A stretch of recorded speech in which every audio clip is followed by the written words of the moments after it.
Assalamualaikum warahmatullahi wabarakatuh. La hadratin Nabiyil Mustafa Muhammadin sallallahu alaihi wasallam wa ala alihi washabbihi wa dzurriyyatihi wa ali baiti ajma'in. Thumma ila hadratin min jami' awliya wa syahadul qadir Jilani wa Sidi Syekh Muhammad Bauddin Naqsyabandi wa Sidi Syekh Hasan Asy'ari wa Sidi Al-Ghazali wa ila hadratin min jami' masyayikhina Husain Bah Masuti Mbah Ali Murtadha Mbah Samlawi wa ila hadratin min jamin mu'alifin musannif indallah husnul hadrati Syekh Salim Sumir al-Habib Humir al-Hadrami wa ila hadrati Syekh Nawawi al-Bantani ghafirallahu dzunubana yang fauna ya Allah bi ulumi bi asran bitarin amin summa ila jami' arwahim min kuburil hadirin Syaulillahi lana wa lahumul fatihah a'udzu billahi minasyaitonir rajim bismillahirrahmanirrahim Alhamdulillahi rabbil alamin arrahmanir rahim maliki yaumiddin iyyaka na'budu wa iyyaka nasta'in ihdinas siratal mustaqim siratal ladzina an'amta 'alaihim ghairil maghdubi 'alaihim waladdallin amin Bismillahirrahmanirrahim alhamdulillahi rabbil alamin wassalatu wassalamu ala asyrafil anbiya wal mursalin Sayyidina wa maulana Muhammadin wa ala alihi wa sahbihi ajma'in la hawla wa la quwata illa billahil aliyil azim amma ba'd Bismillahirrahmanirrahim faslun ay hadha faslun surutul khutbataini utawi pira-pira sanerangake syarat pira-pira syarate khutbah loro tegese khutbah Jumat iku asyratun iku 10 siji at-taharatu siji suci anil hadatsaini saking hadas loro yaiku ala sughari saking hadas cilik wal akbari lan gedhe. Nomor loro nggih menika wa taharatu lan suci anin najasati saking najis sang pira-pira najis fi saubi ing dalem badan ing dalem pakaian wal badanil badan wal makanilan panggonan wasatrul aurah lan nutup aurat wal qiyam lan ngadeg alal qadiri ngatas mangkan kuwasa wal julus lan lungguh bainahuma ing dalem antarané khutbah loro fauqa tumakninatis sholati ing dalem sak dhuwure tumakninai salat bismillahirrahmanirrahim Fasal tentang syarat khutbah. Pak khotib iku duwe syarat. Nggih. Dadi kula bagi matur khutbah iku mau idhah ora mung ceramah. Jadi ono kriteria yang harus dipenuhi, syarat-syarat sing kudu dipenuhi. Nah, guyon ora oleh. Lah kula riyen niku nate ndek isih anyar-anyare ten Semarang niku anyar-anyare kos niku. Niku kula Jumatan. Khotibe niku sangat interaktif. Jadi khotibe niku interaktif. Jadi misalnya kula nerangake napa terus kula mengajukan pertanyaan. Nggih mboten Pak Basri. Lha ngono kuwi. Terus jamaah itu guyu gergeran. Jadi khotbah niku jamaah iso guyu gergeran. Tak tinggal mulih. Ngono. Jadi tak tinggal mulih. Dina ngono kula nggih mboten anu. Kula pokoke ora cocok ngono ae. Wong khotbah kok kaya ceramah, kaya pidato. Dadi ya mboten cuding-cuding ngono kuwi. Apa meneh sing kenal ning kono, entek pokoke. Jadi itu disampaikan ketika khutbah Jumat. Kira-kira sah ra khutbah? Ndak. Nek khutbah ra sah, Jumatane ya ra sah. Ngoten nggih. Jadi itu dadi khotib niku beda kalih pidato khutbah. Dadi khotib niku beda karo pidato. Mula seorang khotib itu ya syaratnya beda. Kalau orang pidato dia ndak punya hadas ndak apa-apa. Dia punya hadas ndak apa-apa, ngentut pemeneh model sakniki. Meh ceramah ya pokoke sepenting ceramah meh wudu ora wudu ra urusan. Nah, jadi padahal menyampaikan kalimat-kalimat baik tapi dia ndak punya wudu. Dianggap biasa sakniki. Nah, tapi itu tidak berlaku untuk khotib Jumat atau khotib-khotib yang lain, Idul Adha atau Idul Fitri atau gerhana. Nek khutbah nikah Pak, khutbah nikah ya ono rukune sih, tapi gak saiki banyak dilanggar. Banyak dilanggar. Artinya kaidah-kaidah di dalam khutbah nikah niku ya wis pokoknya dianggap pemberi nasihat biasa, bukan khutbah nikah lagi. Lah mulane sing hati-hati. Sing pertama gimana suci saking hadas cilik maupun gede. Hadas cilik niku napa? Hadas yang mewajibkan orang itu untuk berwudu. Hadas besar adalah orang yang hadas yang mewajibkan untuk mandi. Mandi besar niku ya ana carane, ora biar biur. Mandi besar iku ya dibedakake dadi loro. Siji mandi lit thaharah, kemudian yang kedua mandi lit tantif, untuk kebersihan. Mulane nek adus gede, adus jinabat, adus besar, misalnya surat adus karena Jumat atau Idul Fitri, Idul Adha, iku pertama kali tidak usah pakai sabun, tidak usah pakai sampo. Gebyuran rotose gitu, raine se nawaitul husla li huduril Idul Fitri sunatal lillahi ta'ala biur wajahe, terus sisi kanan sisi kiri kabeh rata, kemudian baru kepala gitu. Nah, niku rata kabeh sing bolong-bolong iku dialiri air. Mun rampung nembe sabunan, nembe samponan. Sing kathah mboten biur. Terus langsung samponan padahal mau durung rata. Lah niku bahaya. Wong wudu mawon lho wudu. Wudu niku kadang kan wonten saat durunge wudu dibersihkan dulu wajahnya dengan sabun. Oh niku sing apik piye wudu sik lek dibersihkan dengan sabun. Biar airnya tidak mustakmal atau air yang kena pengaruh yang berubah tagoyar, berubah karena barang lain. Itu kudu hati-hati dalam hal mandi. Nah, seorang khatib harus begitu. Tidak boleh dia pakai dia tidak terkena najis atau dia tidak suci, tidak boleh. Tapi mustameknya hadirinnya itu nek ngentut angsal mboten. Jadi misalnya pas khotbah kula jenengan Jumatan ono sing khotbah, terus kita salah satu di antara kita kentut, harus meninggalkan tempat atau boleh tetap di situ? Boleh meninggalkan tempat, boleh tetap di situ. Karena bagi pendengar itu tidak ada urusannya. Engko nek waya salat lagi wudu gitu. Kataan cekak. Misalnya khotibin kita kataan cekak, terus tawa-tawa sarunge candelke apa? Hulu. Utawa candel lagi dulu ta dengan semendekan sikire jebujur kowe catang-catang ngono. Angsal mboten? Angsal.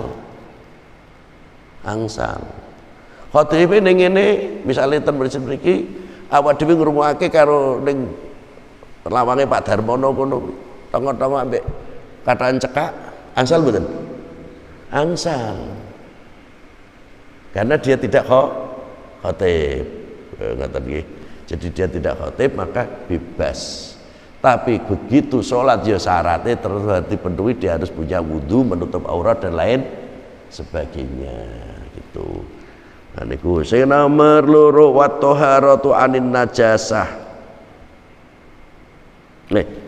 Niku umpamane at-thaharah anil hadas. Nah, contone meneh niki ada contoh. Seorang khotib ketika menyampaikan khutbahnya kemudian dia kentut, rak kuat, mak berubut gitu. Piye ki nasib Jumatan nih?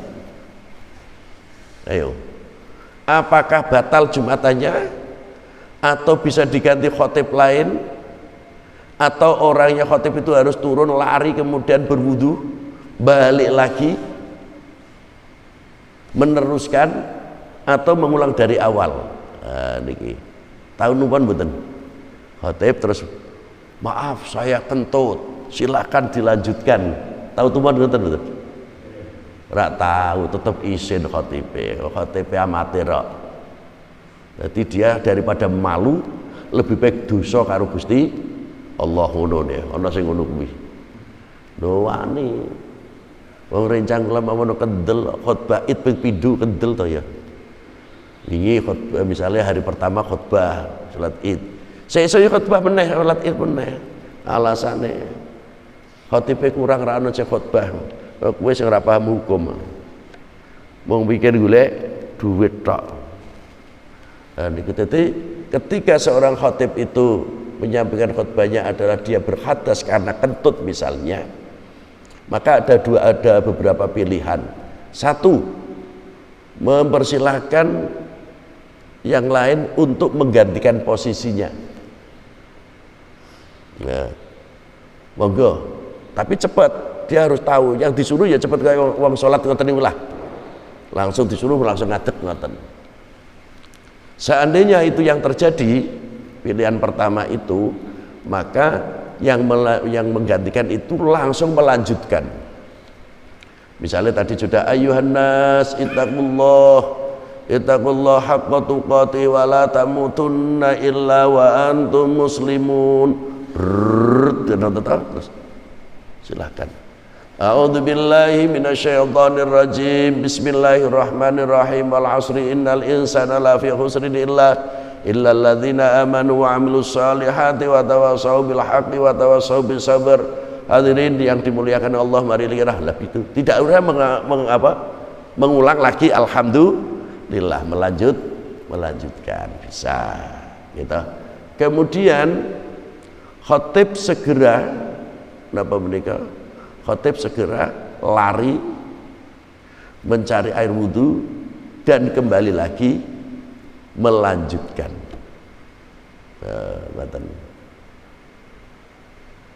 Kemudian kasus ketiga bisa diganti tetapi harus mengulang dari awal. Contoh, sing khotib itu epilepsi, ayan begitu apa ono to Pak? Onten kula wingi niku pas kula ten Karangsari niku ada ustadz yang kebetulan saya gantikan tapi tetap berangkat, dan saya sebelumnya sudah tahu nama itu punya riwayat epilepsi. Itu nek ceramah roro tiba Pak, jadi memberi mana ceramah tiba dumbar tangi meneh ceramah meneh lho wonten niku.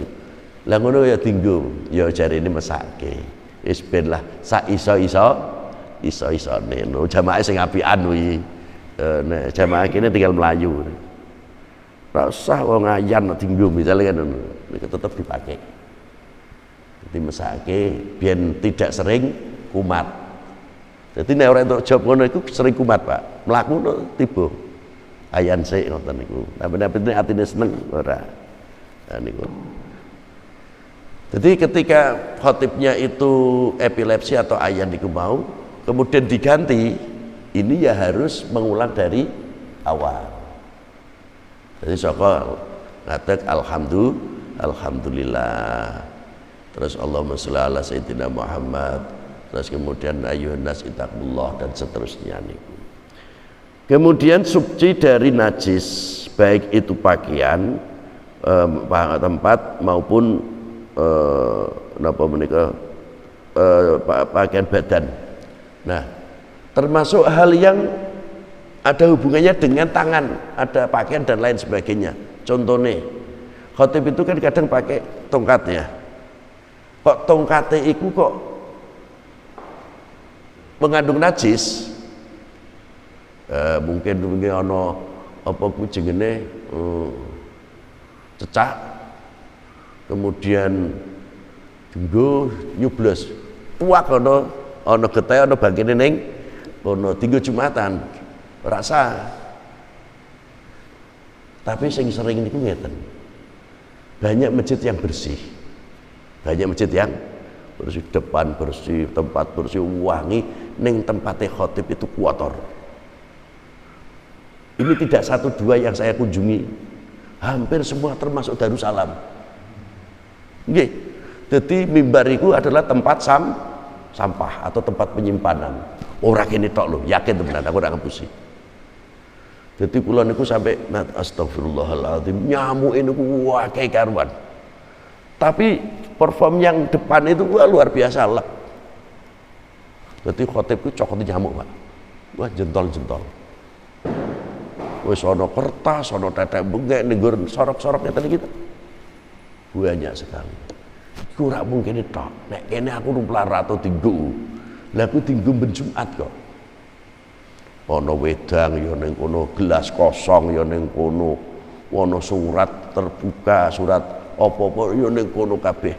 Dadi khatib iku meletakkan buku catatan iku ndak bisa. Kebak nggonane ngono. Aku ngene, iki dong-donge mudeng apa ora ya. Kita ora mudeng ya ning ngono ya. Daerah mudeng.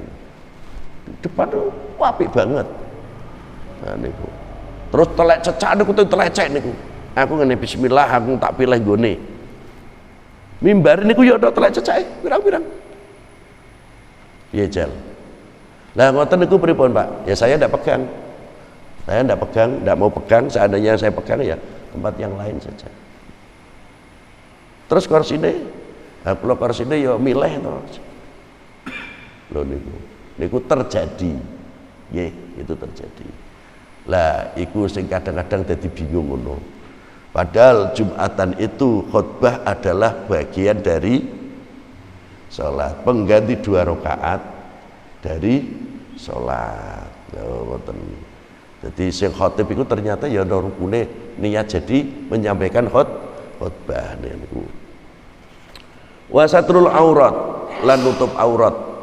Auratnya ditutup, tapi kalau memang sulit karena ning kono kipase banter atau daerah-daerah tertentu, masjid tertentu kan ada jendelanya tidak pakai pintu jendela, daun jendela. Masjid di atas itu, masjid daerah atas niku kalau nek khotbah niku jendelane niku ndak ada daun jendela, ya blong-blongan. Ndak ada AC tapi nyaman luar biasa. Angin banter. Angin banter. Karena memang kebetulan di daerah yang tinggi. Iku angine banter, begitu khotbah mana ini. Iku iso sarung iso mubat mabit, Pak. Iso terjadi seperti itu. Atau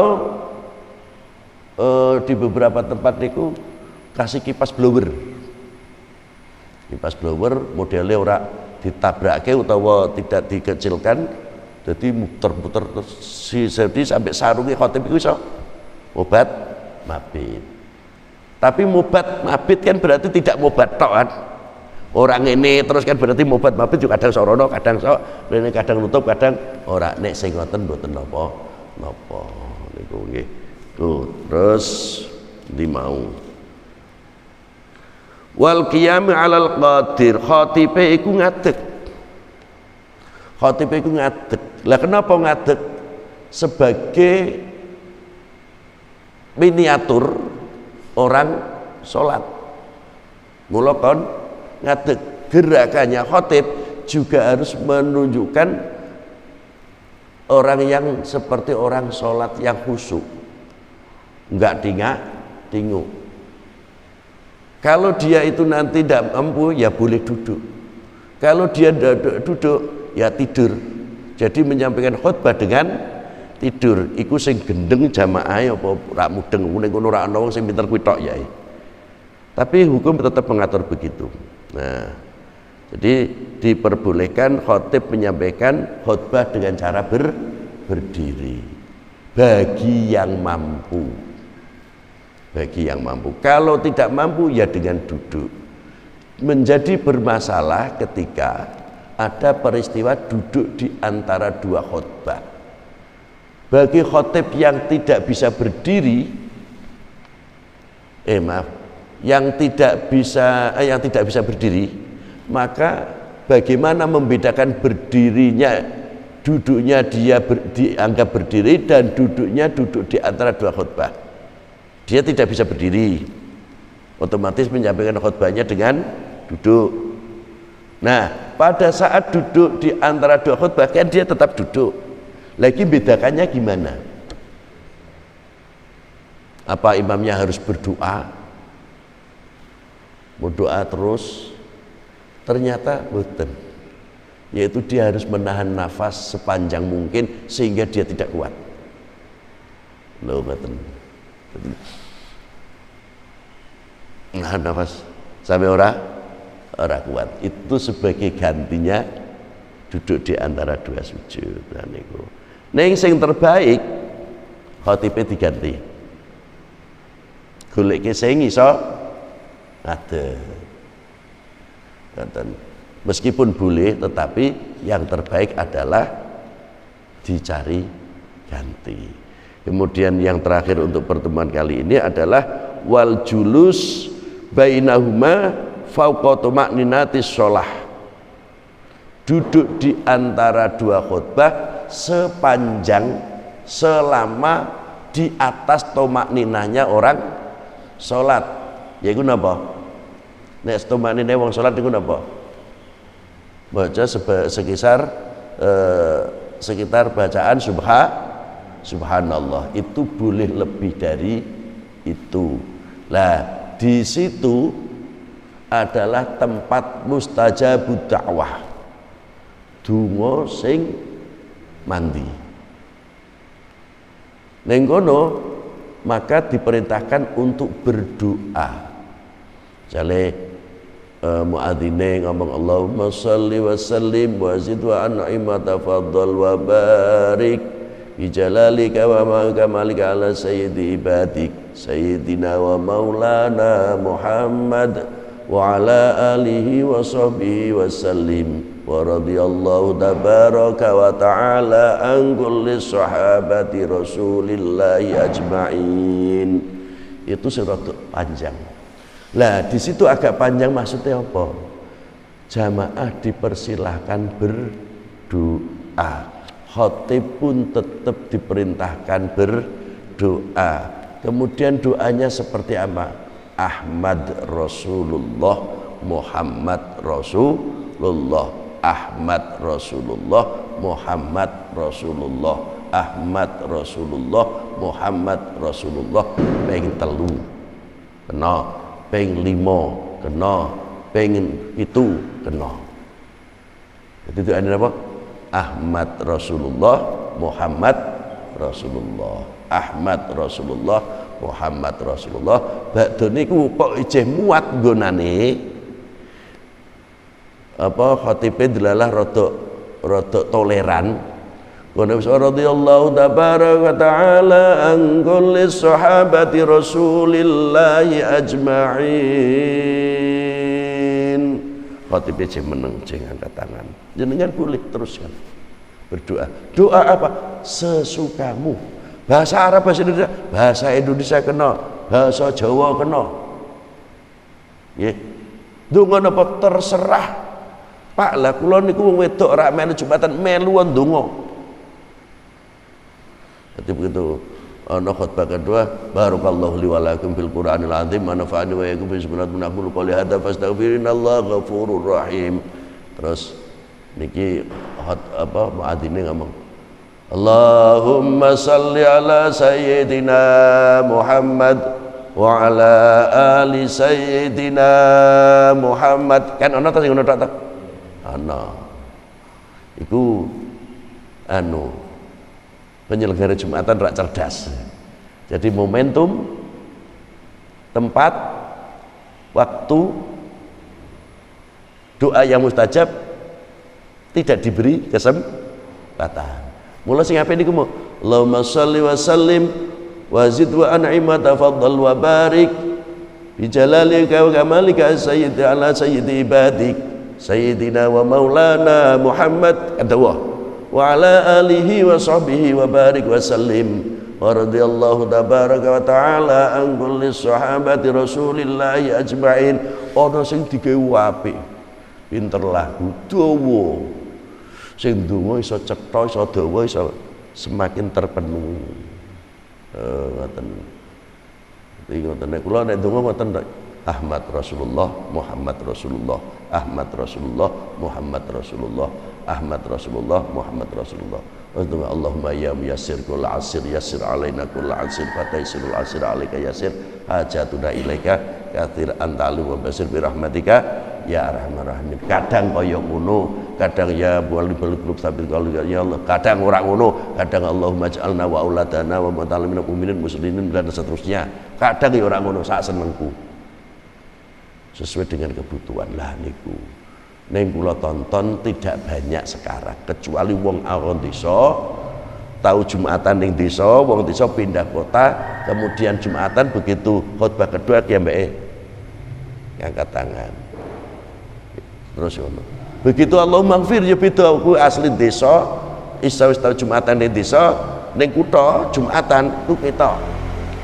Allahumma kshif annal ghala wal bala wal waba mesti melu ngene.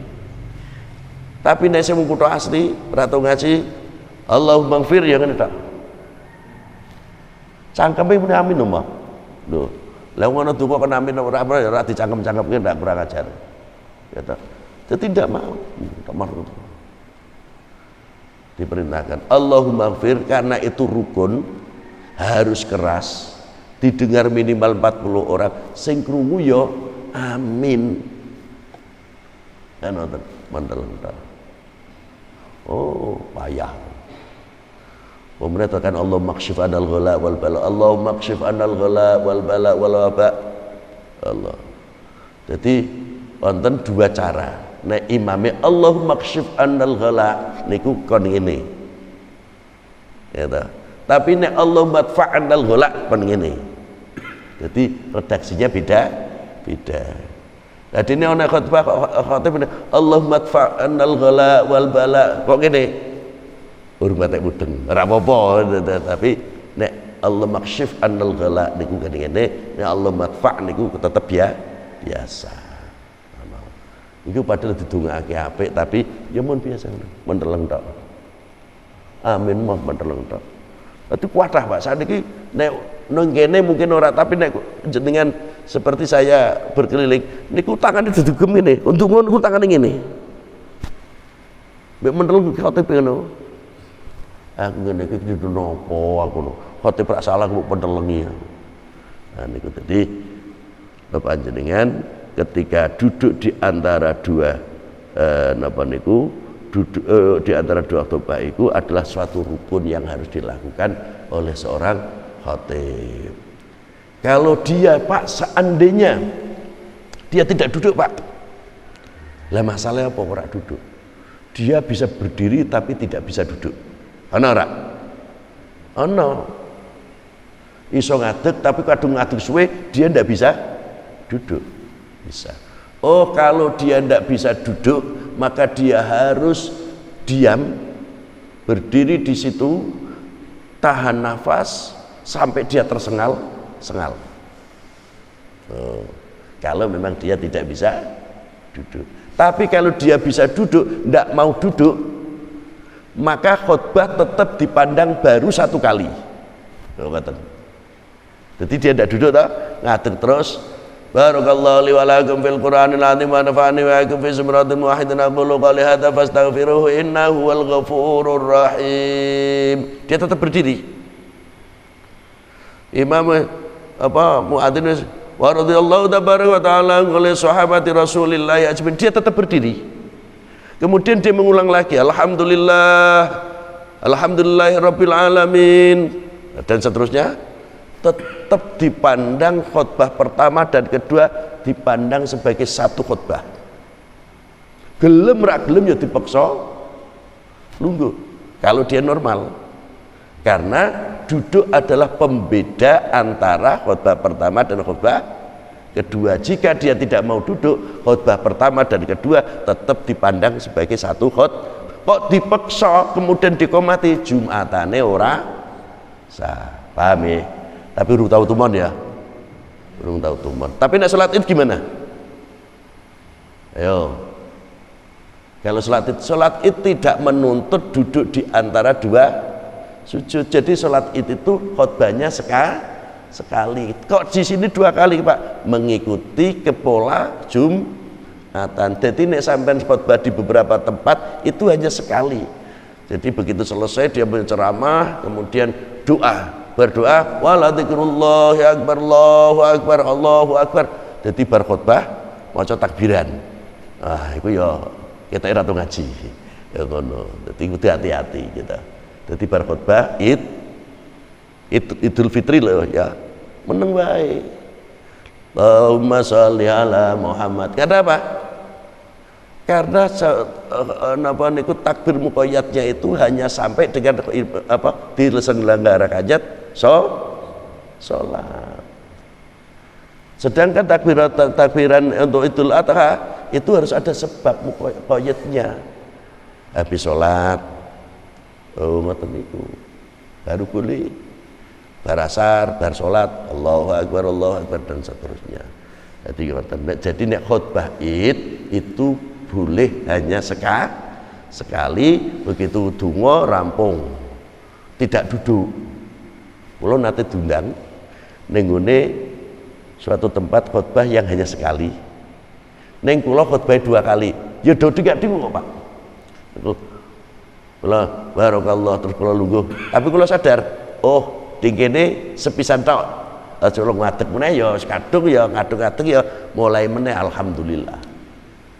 Jadi tidak apa-apa kita untuk khutbah Id tidak apa-apa meski tidak ada hanya satu khutbah, tapi nek khutbah Jumat ada dua. Pembedanya adalah duduk di antara 2 khutbah itu. Jika ada khatib yang tidak mau duduk padahal dia mampu, dia terus melaksanakan khutbah, maka dipandang baru khutbah baru sekali. Jika dikomati kemudian diselenggarakan sholat Jumat, maka Jumatannya tidak sah. Kita paham ya. Assalamualaikum warahmatullahi wabarakatuh.